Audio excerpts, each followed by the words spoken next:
L'introduction au type string, c'est un type qu'on a déjà vu. Donc, c'est un type de variable, string, pour dire texte en français. Et ça se délimite avec les notions de guillemets, donc au début et à la fin. C'est vraiment des guillemets, c'est pas des apostrophes. Donc, c'est vraiment les guillemets qu'il faut utiliser pour le type string. Si c'est des apostrophes, c'est un autre type qu'on va définir, qu'on va voir plus tard. Et j'ai mis aussi le terme de notion de guillemets doubles. Des fois, vous allez voir, c'est la traduction rapide, si on veut. C'est peut-être pas la meilleure traduction, mais en anglais, on va dire pour des guillemets des double quotes. Et dans la notion d'apostrophe, on va dire single quotes. Donc, c'est une traduction euh, peut-être pas originale, là, mais évidemment pour ça, mais que des fois, vous allez voir des guillemets doubles, guillemets simples. Si vous entendez ceci, ben, c'est pour dire un guillemet ou un apostrophe, tout simplement.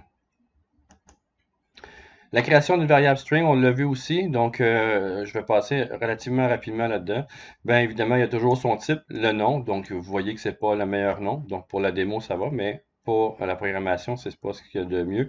Et vous avez la notion de déclaration de variable, donc on met le hello world ici à l'intérieur de la variable string directement, donc S qui est là, et on le définit, et une fois que la variable est définie ici string, donc le S ici qui est la variable, bien, surtout qu'on a défini string, mais on ne peut plus la modifier dans le sens qu'on ne peut pas changer le type.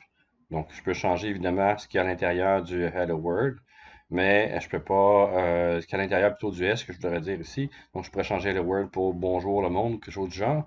Mais le type ici, une fois qu'il est défini, je ne peux plus le changer. Donc, on a des concaténations qu'on a vues, donc string prénom, string nom, et faire une concaténation et l'envoyer dans une troisième variable, prénom nom. Et on a défini ici la notion en sortie et prénom nom. Et aussi, console.writeLine, ici, la notion de concaténation, ça fonctionne avec du numérique. Donc ici, ce n'est pas un élément de type texte, ce n'est pas entre guillemets, mais c'est un élément numérique qui était un entier, ici 18. Et la concaténation va fonctionner, c'est que le logiciel va faire à la volée, donc autrement dit en temps réel, la conversion de 18, donc du numérique ici, en format texte.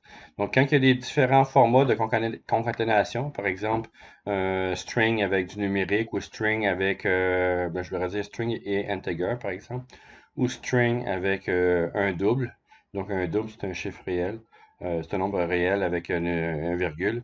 Bien, ce que le logiciel va faire, c'est qu'il va le mettre sur le même format où est-ce que tous ces types-là vont pouvoir fonctionner. Autrement dit, si je m'explique ici, si je fais G espace plus 18 plus 1, ben je sais que le 18, je peux l'envoyer en texte.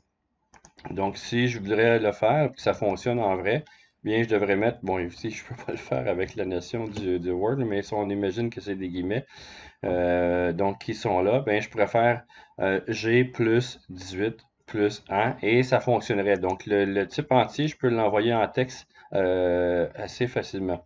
Ce que je peux pas faire, par exemple, c'est de convertir le terme 1 ici en numérique. C'est pas possible. Donc, c'est pour ça que le logiciel, en voyant ceci, ce qu'il va faire, c'est qu'il va le convertir pour que ça puisse passer, autrement dit, sans erreur. Donc, dans ce cas-ci, la concaténation, il va voir qu'il y a une concaténation d'un string avec un numérique. Ce qu'il va faire, c'est qu'il va tout transférer en string et ça va passer ici dans la console. Donc, sans problème. Donc, c'est des adaptations que le logiciel fait pour nous aider. Donc, évidemment, à afficher le contenu d'une variable, ben, on peut utiliser la console, c'est ce qu'on a fait. Je vous ai déjà montré aussi comment utiliser la commande debug.print. Donc, qu'on peut mettre donc avec la notion du diagnostic ici, le système. Donc, utiliser un module externe, donc le using system.diagnostics. Et l'information va apparaître dans la boîte de sortie. Donc, c'est un peu la manière que je voulais vous le montrer ici, debug.print ici. Mais évidemment, ne pas oublier d'initialiser la variable. Deux choses qu'on peut faire là-dedans, c'est déclarer une variable. Donc, la déclaration, c'est comme si c'était le string ici, élément lu, c'est une déclaration de variable et une initialisation, c'est d'y mettre quelque chose à l'intérieur pour commencer. Donc ici, il n'y a rien qui a été mis à l'intérieur. Ici, je l'utilise avec rien qui a été mis défini. Autrement dit, ben, il me dit l'utilisation d'une variable locale non assignée. Donc, il n'y a pas d'information qui est mise à l'intérieur de cette variable-là. Donc, concrètement, si je viens ici, je vais ouvrir le projet semaine 1. Donc, je vais réutiliser le même projet ici. Ça ne devrait pas être très très long la manière, le temps qui part et qui m'affiche. Voilà. Donc, dans ces notions-là, ici, string prénom, je peux déjà définir en partant la variable, donc string prénom égale Martin. Donc, c'est une bonne manière de faire. Des fois, on ne sait pas déjà ce qu'il va y avoir dans la variable. Par exemple, je veux aller chercher le readline ici dans la console pour aller chercher ce que l'usager va rentrer. Ben, je ne sais pas ce qu'il va y avoir déjà. Mais donc, ce que je vais y faire ici, c'est une place en mémoire. Donc, le fait de déclarer une variable ici définit une place en mémoire pour pouvoir y recevoir de l'information de type string ici à l'intérieur. Et on a la notion de string mon prénom. Et ici, je prends mon prénom ici et je le mets dans la console.writeLine. Et il va me dire qu'il y a une erreur parce qu'il n'y a aucune assignation qui a été faite, donc il n'y a aucune définition d'information qui a été, ou d'initialisation, je devrais dire, qui a été faite. Dans ce cas ici, il faudrait que je fasse nom prénom est égal à, par exemple, à Martin, ou mon prénom, et voilà. Martin, et il manque le point virgule, évidemment. Et ce que ça permet de faire, ben ici, avec cet élément-là, il y a eu une assignation qui a été faite et je peux le réutiliser par la suite, donc pour en sortie. Donc, il y a des variables ici que c'était en entrée, j'ai mis quelque chose dedans. Et ici, en sortie, donc j'ai mis quelque chose en sortie.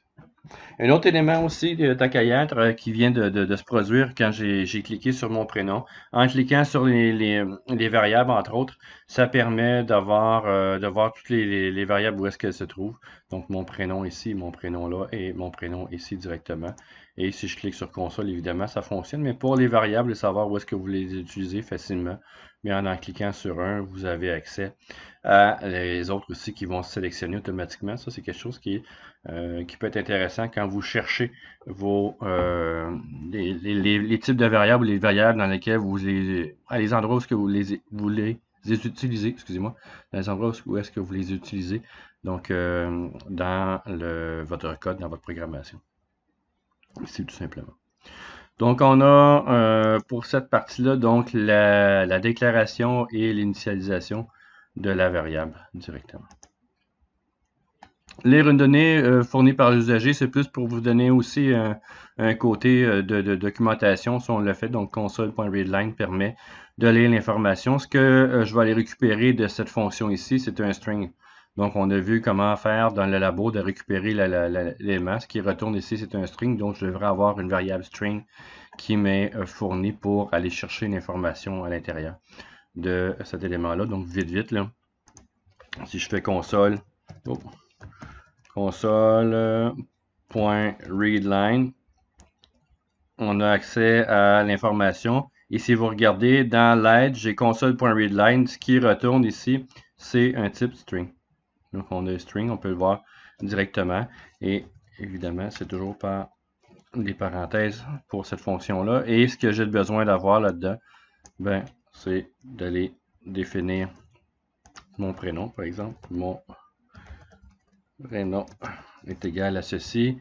Et je vais pouvoir utiliser console.writeLine, évidemment, par après. Donc, ça ici, je peux faire copier, coller. Et voilà.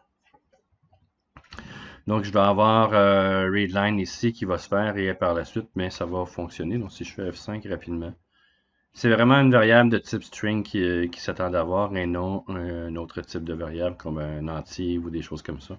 Donc ici, j'ai pas de questions, j'ai pas rien, là, mais si je marque Martin, je vais avoir Martin qui va être sorti, tout simplement. Donc, c'est la notion des strings, c'est vraiment avec les guillemets. Donc, si je veux faire string mon prénom ici, ben, c'est vraiment des guillemets pour le faire. Et si vous mettez, évidemment, vous vous trompez en pensant que les apostrophes fonctionnent, parce que dans certains langages de programmation, c'est suffisant de faire avec les apostrophes, vous avez une erreur parce que c'est pas ce qui s'attend d'avoir. Donc, je vais en parler un petit peu plus tard.